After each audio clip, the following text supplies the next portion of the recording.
aujourd'hui, j'ai eu l'idée de vous parler d'un petit accessoire bien intéressant qu'on peut ajouter sur nos chemises pour le dimanche chez les gens du commun et au quotidien chez les gens de qualité.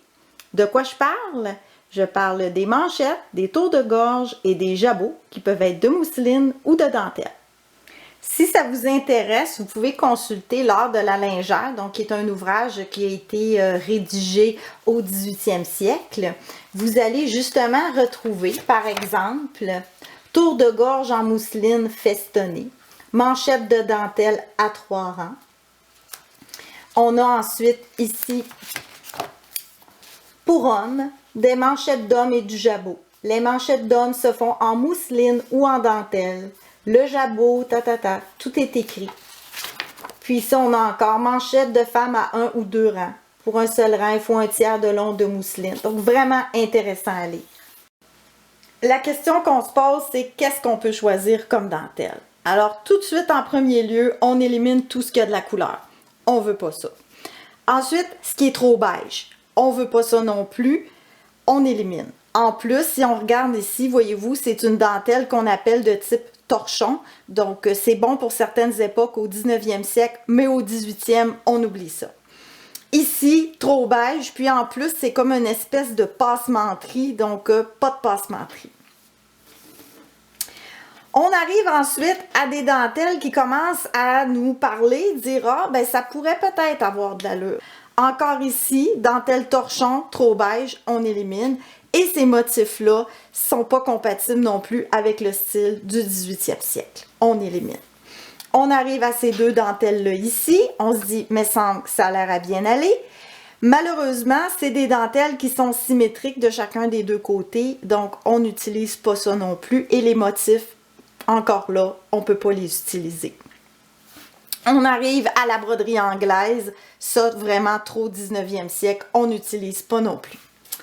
Ah! Il reste plus rien. On prend quoi? Historiquement, ça serait de la dentelle au fuseau.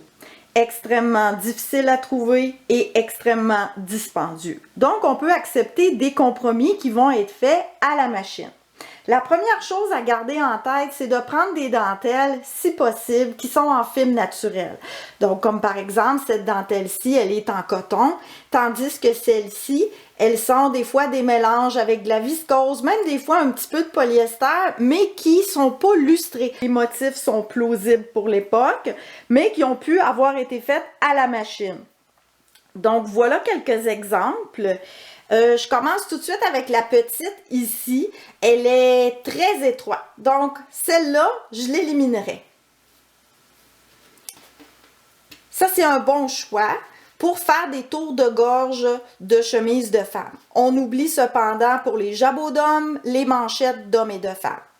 On pourrait par contre l'utiliser pour garnir un bonnet de femme. Parce qu'il faut savoir que les dentelles, si elles sont bonnes pour garnir une chemise, on peut aussi garnir un bonnet avec.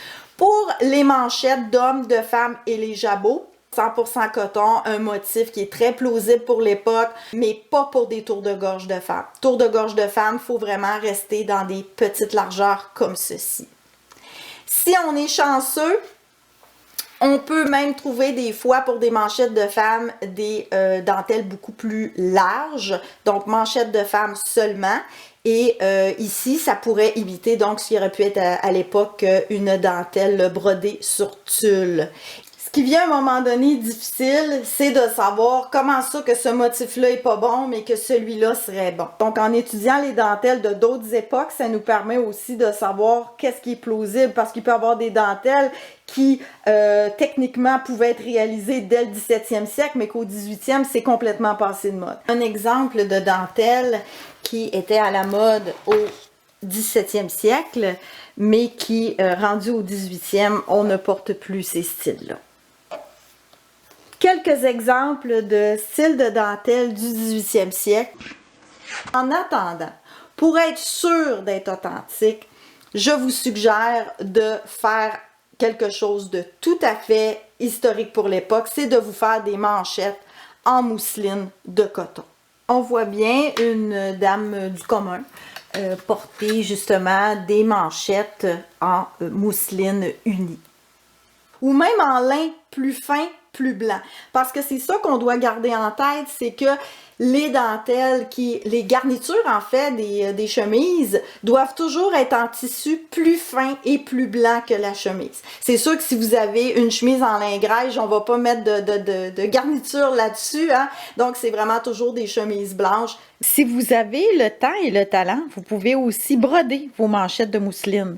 C'est très historique. Il suffit de vous documenter sur les modèles qui sont possibles à l'époque et puis ça fait un très très beau résultat.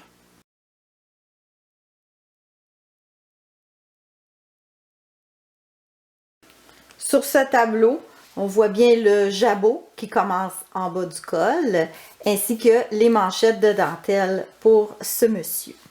À l'intérieur, je vous montre ici un autre monsieur qui porte jabot et manchette, ce qui semble être aussi un lin ou une mousseline, mais avec une petite rayure. Donc, c'est une autre option. Étant donné que ces dentelles-là sont quand même assez fragiles, pour éviter de les abîmer lors du lavage du lin qui est assez intense, on va donc les mettre à part. On a ici des manchettes et un tour de gorge. Les manchettes sont montées sur un petit ruban de fil et la dentelle ou la mousseline est simplement froncée. Et on va pouvoir venir l'installer donc sur le petit poignet de la chemise. Pour le tour de gorge, c'est aussi monté sur un ruban de fil, mais ce n'est pas froncé. La dentelle ou la mousseline est vraiment placée en aplat. Et même chose, ça va être faufilé le long du décolleté. Pour les hommes, c'est la même chose. Les dentelles sont aussi faufilées sur un ruban de fil.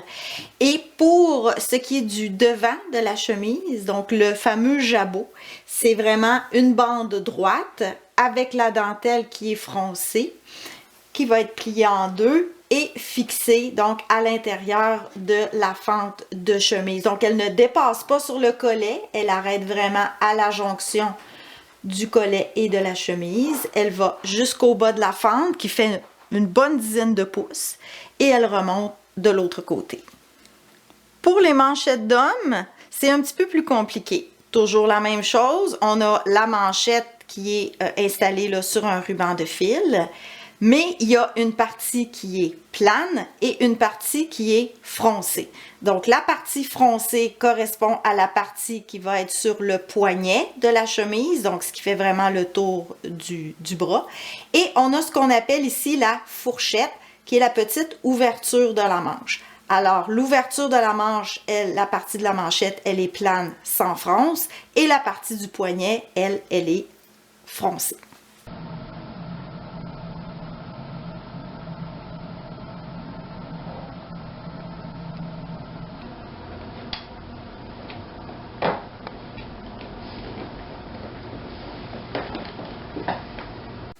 Ici, je vous montre donc une manchette d'homme. Donc, ça nous permet de voir à la fois comment la partie plane qui peut correspondre au tour de gorge pour une chemise de femme est placée sur le ruban de fil. Et on a ensuite la partie froncée ici, toujours sur ruban de fil. Donc, qui est vraiment là, fixée là, avec des tout petits points. Donc, la dentelle va être cousue sur le vêtement à l'aide d'un point de faux fil comme ceci. On fait un point assez long qui doit être facile à enlever quand on va vouloir là, laver la chemise et enlever les dentelles. Une fois terminé, ça nous fait une chemise avec un tour de gorge. Donc, comme vous voyez, il n'y a pas de fronce. Le petit mouvement ici qu'on a, c'est vraiment dû au fait là, que ça tourne. Et on a les manchettes qui, elles, sont froncées légèrement sur le ruban. On a le jabot qui a été donc faufilé dans l'ouverture au centre ici. Voilà, qui arrête juste en bas du col. Puis, pour la manchette, on voit bien ici la partie plane au niveau de la fourchette. Au pire, il peut y avoir là, 3 petits plis ici, c'est documenté aussi. Puis, on a vraiment la partie froncée qui est au niveau du poignet. Voici ce que ça donne une fois le bouton de manche mis. Donc, à l'intérieur, la dentelle a été placée de façon à bien dégager la boutonnière. Et vous noterez aussi que pour faire le coin, donc la manchette a été pliée un petit peu sur elle-même. Et voilà.